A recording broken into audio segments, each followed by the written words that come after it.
To wideo jest dla każdego, kto stoi przed ważną zmianą w swoim życiu, bądź jest w procesie zmian i doświadcza trudności. Bo jeżeli teraz jesteś w procesie zmian albo stoisz przed ważną zmianą w swoim życiu, to najprawdopodobniej doświadczasz różnych emocji, raczej takich negatywnych, jak strach, wątpliwości, może poczucie winy. Może słyszysz takiego wewnętrznego krytyka, który mówi: nie nadajesz się do tego, odpuść sobie, zacznij jutro, albo w ogóle zrezygnuj, dlatego że na pewno Ci się nie uda. I chciałam Ci powiedzieć, że to jest absolutnie normalne. To jest ego, które walczy o przetrwanie, które nie chce, żeby cokolwiek się zmieniło.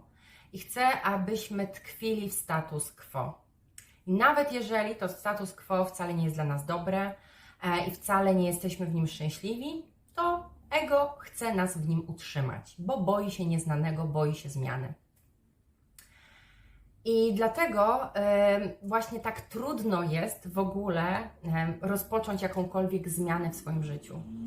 I mi się to także przytrafiło, kiedy przede wszystkim to było najbardziej znamienite, kiedy tkwiłam w firmie, w której w pewnym momencie poczułam, że to już nie jest miejsce dla mnie.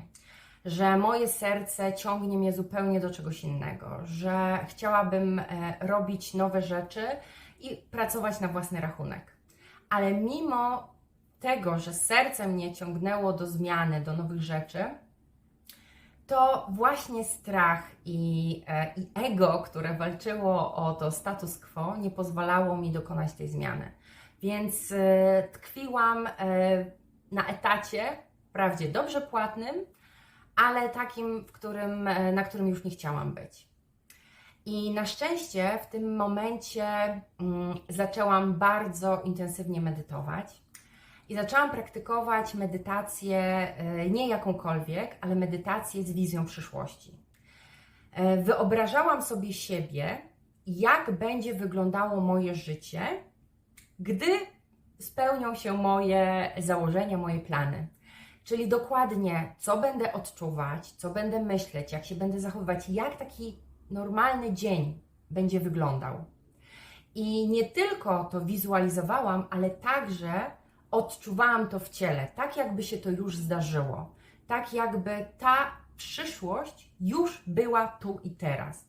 I zawsze taką medytację kończyłam wdzięcznością i radością, że to już mam, że to już się zadziało. I byłam wytrwała w tej medytacji, medytowałam codziennie z tą wizją przyszłości i po mniej więcej 2 miesiącach codziennej medytacji z wizją właśnie przyszłości, pewnego dnia się obudziłam i zdecydowałam. Napisałam wypowiedzenie i wręczyłam je mojemu przełożonemu. No ale oczywiście było we mnie bardzo wiele buzujących różnych emocji, które nadal się pojawiały. To nie jest tak, że ja je zupełnie wszystkie uwolniłam w tym procesie. I natomiast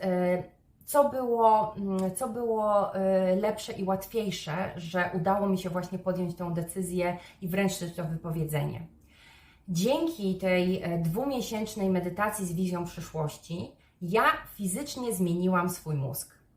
Stworzyłam nowe połączenia synaptyczne w mózgu i codziennie medytując i potwierdzając tą wizję przyszłości, umacniałam te połączenia synaptyczne. W związku z tym mój mózg się fizycznie zmienił. I skoro mój mózg się fizycznie zmienił, to mój umysł się zmienił, więc stałam się nową osobą.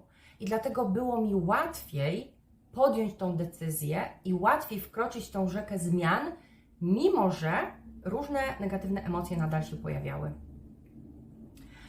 I dlatego bardzo, bardzo zachęcam właśnie do medytacji z wizją przyszłości, z wizją naszego realizacji już wszystkich planów.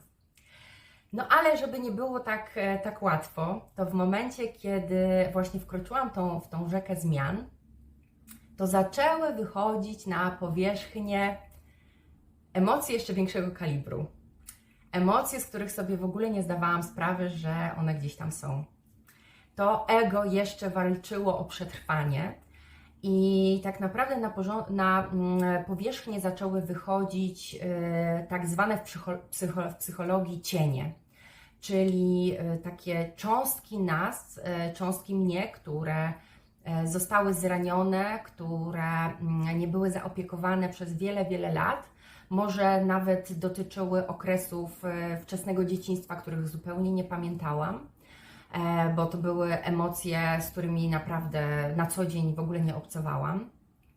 No i jak sobie radzić z tym cieniem? Ja wtedy na szczęście już potrafiłam pracować z cieniem.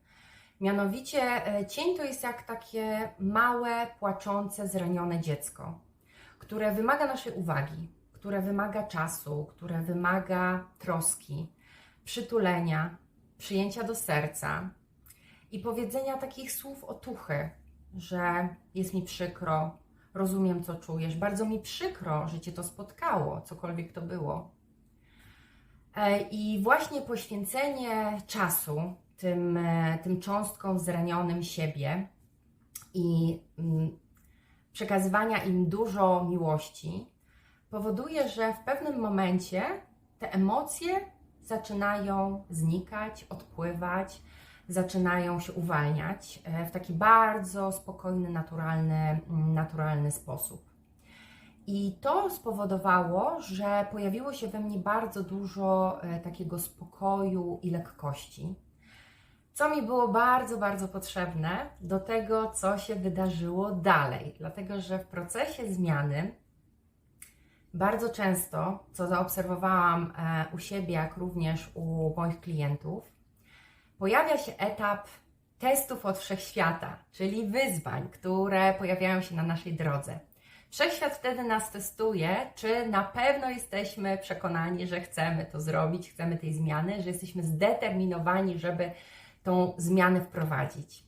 I w moim przypadku do tych testów można było zaliczyć właśnie, że mniej więcej po miesiącu od złożenia przeze mnie wypowiedzenia wybuchła pandemia COVID. No i jak pewnie się domyślasz, w tym momencie cała rodzina moja, ale i przyjaciele i także mój szef zaczęli mnie bardzo mocno namawiać, że warto jednak pozostać w tym miejscu, w którym jestem, że warto pozostać na tym dobrze płatnym etacie. Może nie jest idealnie, ale jest bezpiecznie i jest to coś znanego, bo przecież tam jest nieznane, straszne i nie wiadomo, co Cię czeka. I to był dość trudny okres w moim życiu, bo jeszcze wtedy nie wiedziałam, że właśnie wszechświat nas tak nas potrafi testować. Natomiast intuicyjnie już wtedy pojawiały się we mnie takie pytania płynące z mojego serca. Po co ja w ogóle to robię? Jaki jest cel mojego działania? I odpowiadając sobie cały czas na te pytania, jak również cały czas medytując z wizją przyszłości i cały czas uwalniając te niewspierające emocje, które cały czas się pojawiały, udało mi się utrzymać moją decyzję, która teraz z perspektywy czasu, a minęło ponad już 4 lata, uważam za jedną z najlepszych decyzji, jakie podjęłam w swoim życiu. I chciałabym Ciebie również zainspirować do tego, że zmiana wcale nie musi być trudna. Jeżeli przeprowadzasz ją w zgodzie ze sobą, w zgodzie ze swoim sercem, w połączeniu ze swoim sercem, ale w tym procesie może także wspierać właśnie medytacja z wizją przyszłości i stałe uwalnianie emocji, które się pojawiają, no i oczywiście przyjmowanie do serca tych cieni, które też się mogą na tej drodze pojawić. I tymi słowami chciałam podziękować za uwagę i przesłać Ci dużo miłości.